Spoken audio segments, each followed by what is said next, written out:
think of that best moment in your life. That time where you were laughing so hard you thought you were going to explode, or you were smiling so much your cheeks hurt so. Those were some good times, weren't they? Now, think of that time where everything seemed to be going wrong. That time where you felt so alone, or you cried so much that it felt like an ocean of tears. Life is good, but it's not fair. So during those uncertain times, you have to take them and use them as a lesson for the next time that life throws something at you. Every single one of us have probably lied when we say we're fine. We put on a fake smile and we hide how we're actually feeling inside. When we say we're fine, we're actually fine. We're feeling overwhelmed. We're not all right, and we can't sleep every night. Fine is a song written by Kyle Hume, and sometimes I feel like this is how we actually feel when we say we're fine. Today I'm going to share some stories in my life, how to move past them, and how to help someone in their hard times. Now, I'm going to bring you down a little road in my life. 6th grade year was one of my favorite years ever. It was a time, I was in Mrs. Gordon's class with all my friends.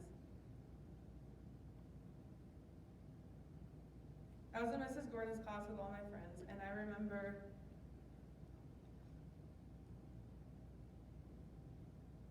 I was in Mrs. Gordon's class with all my friends, and she honestly didn't care what we did.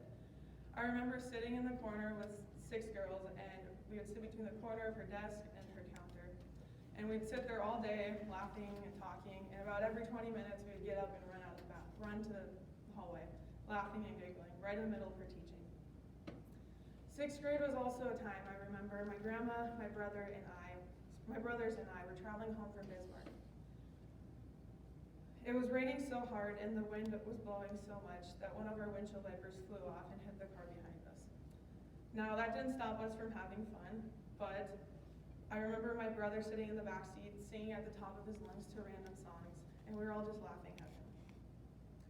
But right in the middle of those times in my life became a time that felt very unfair.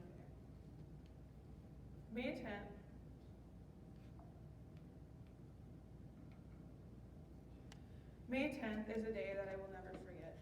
Not because it was a very good day, but because it was one of the worst things that's happened to my family. That was the day my mom went into cardiac arrest, and that means her heart stopped. My grandpa was at the hospital, so my family went and visited him the night before, and my mom had decided to stay with him while my brothers, my dad, and I went to the hotel across the street. The next morning, my mom came to the hotel room to get showered and dressed, and I remember watching her walking across the street and into the hotel's front doors. Less than an hour later, she was brushing my hair, and then the next second, she was on the floor, no longer breathing. Sometimes life can be so great one minute, and then the next it can be so unfair. One day I was laughing with my friends in 6th grade, and the next I was sitting in a hospital waiting room, while my dad was in my mom's ICU room with a doctor telling him that she would no longer make it.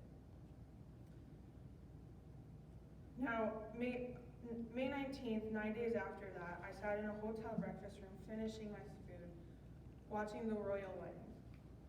A time where all of England was so happy for this one couple, and I thought to myself, how is it fair that somebody gets to be so happy and I have to go to a hospital and see my mom who isn't even breathing?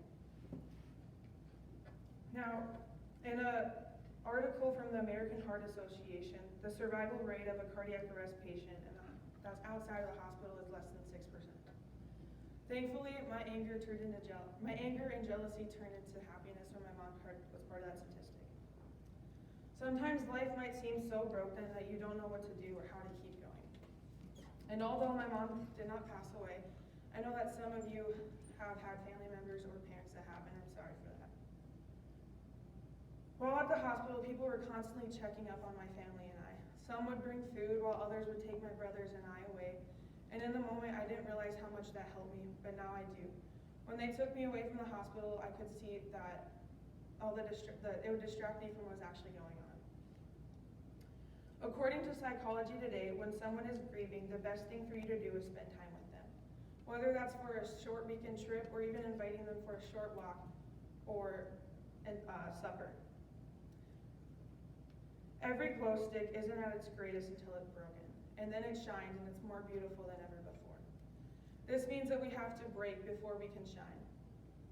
No matter what you've been through, mistakes you've made, you can always put yourself back together one piece at a time, just like a broken cup. Like gluing back together a broken cup.